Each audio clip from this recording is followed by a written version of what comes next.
ನಮಸ್ಕಾರ ಆತ್ಮೀಯ ಕನ್ನಡ ಬಾಂಧವರೇ. ಫೆಬ್ರವರಿ 28 ಕನ್ನಡಿಗರು ಸದಾಕಾಲ ನೆನಪಲ್ಲಿಡಬೇಕಾದಂತಹ ಒಂದು ಸುದಿನ. ಅಂದು ಮರಾಠಿ ದಾಳಿಕೋರ ಶಿವಾಜಿಯನ್ನು ಹಿಂಬೆಟ್ಟಿಸಿ ಸೋಲಿಸಿ ಮಗನೆಂದು ಕ್ಷಮಿಸಿ ಕಳಿಸಿದಂಥವಳು ನಮ್ಮ ಬೆಳವಾಡಿ ಮಲ್ಲಮ್ಮ.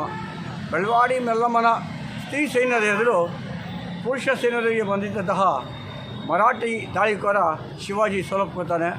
ಆನಂತರ ಕ್ಷಮೆ ಕೇಳಿ ಪಾರಾಗಿ ಹೋಗ್ತಾನೆ. ಅದ್ರ ಜೊತೆಗೆ ಇವತ್ತು ಬರೀ ಶಿವಾಜಿ ಬೆಳವಾಡಿ ಮಲ್ಲಮ್ಮನ ಯೋಚನೆ ಮಾಡೋದಲ್ಲದೆ ಇವತ್ತು ಬೆಂಗಳೂರಿನಲ್ಲಿ ಗ್ರೇಟರ್ ಬೆಂಗಳೂರು ಪ್ರಾಧಿಕಾರ ಅಂತ ಮಾಡ್ತಾಯಿದ್ದಾರೆ.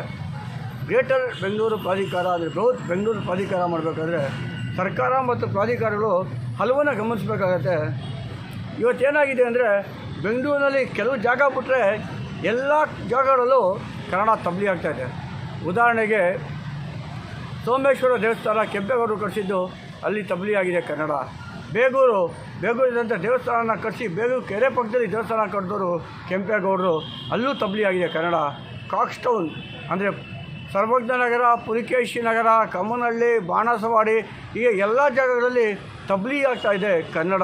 ಕನ್ನಡ ನಾಡಿನ ರಾಜಧಾನಿ ಬೆಂದಕಾಳೂರಿನಲ್ಲಿ ಕನ್ನಡದ ಪರಿಸ್ಥಿತಿ ಹಿಂಗಿರಬೇಕಾದ್ರೆ ಗ್ರೇಟರ್ ಬೆಂಗಳೂರು ಪ್ರಾಧಿಕಾರ ಮಾಡಿದಾಗ ಅದನ್ನು ಯೋಚನೆ ಮಾಡಬೇಕಾಗತ್ತೆ. ಕನ್ನಡ ಅಂತಕ್ಕಂಥದ್ದು ಎಲ್ಲ ಜಾಗದಲ್ಲೂ ಪರಿಗಣಿಸಬೇಕಾಗತ್ತೆ. ಅದರಿಂದ ಸರ್ಕಾರ ಒಂದು ಯೋಜನೆ ಮಾಡ್ಬೋದು.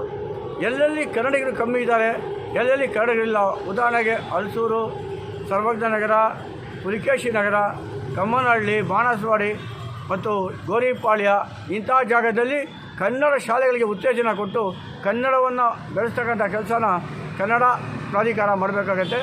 ಅದೇ ರೀತಿಯಲ್ಲಿ ಸಂಘ ಸಂಸ್ಥೆಗಳು ಸಹ ಈ ನಿಟ್ಟಿನಲ್ಲಿ ಯೋಚನೆ ಮಾಡಬೇಕಾಗತ್ತೆ. ಮೂರನೇದಾಗಿ ಎಲ್ಲ ಕ್ರೀಡಾಂಗಣಗಳು ಇವತ್ತು ಬಂಡವಾಳಶಾಹಿಗಳ ಮತ್ತು ವಾಣಿಜ್ಯ ಚಟುವಟಿಕೆಗಳ ತಾಣ ಆಗ್ತಿದೆ. ಇಲ್ಲಿ ಕ್ರೀಡೆಗಿಂತ ಹೆಚ್ಚಾಗಿ ವಾಣಿಜ್ಯ ವ್ಯವಹಾರಗಳು ಜಾಸ್ತಿ ಆಗ್ತಾಯಿದೆ. ಇಂತಹ ಜಾಗದಲ್ಲಿ ವಾಣಿಜ್ಯ ಚಟುವಟಿಕೆಗೆ ಸರ್ಕಾರ ಅವಕಾಶ ಕೊಡಬಾರ್ದು. ಕ್ರೀಡಾ ಜಾಗಗಳಲ್ಲಿ ಕ್ರೀಡೆ ನಡೀಬೇಕು, ಸಂಸ್ಕೃತಿ ನಡೀತಕ್ಕಂಥ ಜಾಗ ಸಂಸ್ಕೃತಿಯಿಂದ ಇರಬೇಕು. ಆ ರೀತಿ ಒಂದು ಕ್ರಮವನ್ನು ಸರ್ಕಾರ ಕೈಗೊಳ್ಳಬೇಕು. ಇಲ್ಲಿ ಯಾವುದೇ ಒಂದು ಘಟಬದ್ಧ ಹಿತಾಸಕ್ತಿಗೆ ಸರ್ಕಾರ ಮಣಿಬಾರ್ದು. ನಾನು ಒಬ್ಬ ಕನ್ನಡಿಗನಾಗಿ, ಒಬ್ಬ ಬೆಂಗಳೂರಿನಲ್ಲಿ ಜನ್ಮ ತಳೆದವನಾಗಿ, ಬೆಂಗಳೂರಿನ ಪ್ರೀತಿಸೋನಾಗಿ ಈ ಮಾತನ್ನು ಹೇಳ್ತಾ ಇದ್ದೀನಿ. ಮತ್ತೊಂದು ಏನಪ್ಪ ಅಂದರೆ, ನಾವು ಪ್ರತಿಯೊಂದು ವಿಷಯದಲ್ಲೂ ಸರ್ಕಾರನೇ ಹೇಳೋಕ್ಕಿಂತ ನಾವು ನಮ್ಮಲ್ಲಿ ಸ್ವಾಭಿಮಾನ ಬೆಳೆಸ್ಕೊಂಡು ಹೋಗಬೇಕಾಗತ್ತೆ. ನಮ್ಮ ಕನ್ನಡಕ್ಕೋಸ್ಕರ ಸಾಕಷ್ಟು ಹೋರಾಟಗಳಾಗಿವೆ, ಸಾಕಷ್ಟು ಚಳವಳಿಗಳಿವೆ. ಆದರೆ ಇವತ್ತು ಚಳವಳಿಗಳು ತಮ್ಮ ರೂಪವನ್ನು ಕಳ್ಕೊತಾವೆ. ಎಲ್ಲ ಒಂದು ಬಣ್ಣ ಹೊಡೆದ ತಕ್ಷಣ ಕನ್ನಡ ಉದ್ಧಾರ ಆಯ್ತು ಅನ್ನೋದಲ್ಲ, ಅಥವಾ ಯಾವುದೋ ಒಂದು ಕಚೇರಿನಲ್ಲಿ ಕನ್ನಡ ಧ್ವಜ ಹಾಕಿದ ತಕ್ಷಣ ಕನ್ನಡ ಉದ್ಧಾರ ಆಯಿತು ಅಂತಲ್ಲ. ಪ್ರತಿಯೊಂದು ಜಾಗದಲ್ಲೂ ಕನ್ನಡಿಗರಿಗೆ ಕೆಲಸ ಸಿಗಬೇಕು. ಪ್ರತಿಯೊಂದು ನಮ್ಮ ಫಲಕಗಳ ಮೇಲೂ ಕನ್ನಡ ನಮ್ಮ ಫಲಕ ಜೊತೆಗೆ ಅಲ್ಲಿ ಆ ವ್ಯಕ್ತಿ ಯಾವ ವ್ಯಕ್ತಿ ಹೆಸರಿಟ್ಟಿರ್ತಾರೆ.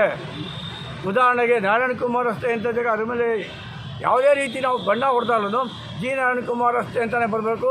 ಅದೇ ರೀತಿ ವಾಟಾನಾರ ರಸ್ತೆ ಅಂತಲೇ ಬರಬೇಕು, ಮಾರಾಮೂರ್ತಿ ರಸ್ತೆ ಅಂತ ಬರೆದು ಸಣ್ಣ ಪುಟ್ಟವರ ರಸ್ತೆಗಳು ಸಹ ದೊಡ್ಡವರ ಹೆಸರಿಟ್ಟಿದ್ರೆ ಅದರ ಸಮೇತ ನಮ್ಮ ಫಲಕದಲ್ಲಿ ಬರುವಂಥ ಕೆಲಸವನ್ನು ಪ್ರಾಧಿಕಾರ ಮಾಡಬೇಕು. ಯಾವುದೇ ಕಾರಣಕ್ಕೂ ಐತಿಹಾಸಿಕ ಪುರುಷರು, ಸಿದ್ಧಿ ಪುರುಷರು ಮತ್ತು ಕನ್ನಡಕ್ಕೋಸ್ಕರ ಹೋರಾಡಿದವರು ಹೆಸರುಗಳು ಮಾಯ ಆಗದಂತೆ ಇತಿಹಾಸ ಪುರುಷರ ಹೆಸರನ್ನು ಕಂಗೊಳಿಸೋ ಮಾಡಬೇಕಾದ್ರೆ ಸರ್ಕಾರ ಕರ್ತವ್ಯವಾಗಿರುತ್ತೆ ಅಂತ ಹೇಳ್ತಾ, ನಾನು ರಾಜ್ಯಾಂಗದ ಕನ್ನಡ ಸಂಘದಿಂದ ಕನ್ನಡ ದಿನೇಶ್ ಮತ್ತೊಮ್ಮೆ ಕನ್ನಡಿಗರಲ್ಲಿ ಅರಿಕೆ ಮಾಡ್ಕೊತೀನಿ. ಪ್ರತಿಯೊಂದಕ್ಕೂ ಬೇರೆಯವ್ರು ನೋಡೋ ಅವಶ್ಯಕತೆ ಇಲ್ಲ. ಚಂದ್ರಶೇಖರ್ ಆಜಾದ್, ಭಗತ್ ಸಿಂಗ್ ಬಗ್ಗೆ ನಮಗೂ ಗೌರವ ಇದೆ. ಆದರೆ ಅದಕ್ಕಿಂತ ಹೆಚ್ಚಾಗಿ ಮೈಲಾರ ಮಹದೇವ, ಕಾರ್ನಾಡ್ ಸದಾಶಿವರಾವ್, ದೊರೆಸ್ವಾಮಿಗಳು, ಶ್ರೀನಿವಾಸಯ್ಯ ಇಂಥವ್ರನ್ನ ನಾವು ನೆನೆಸ್ಕೊಬೇಕಾಗತ್ತೆ ಅಂತ ಹೇಳ್ತಾ ನಾನು ಎರಡು ಮಾತು ಮುಗಿಸ್ತೀನಿ. ಧನ್ಯವಾದಗಳು.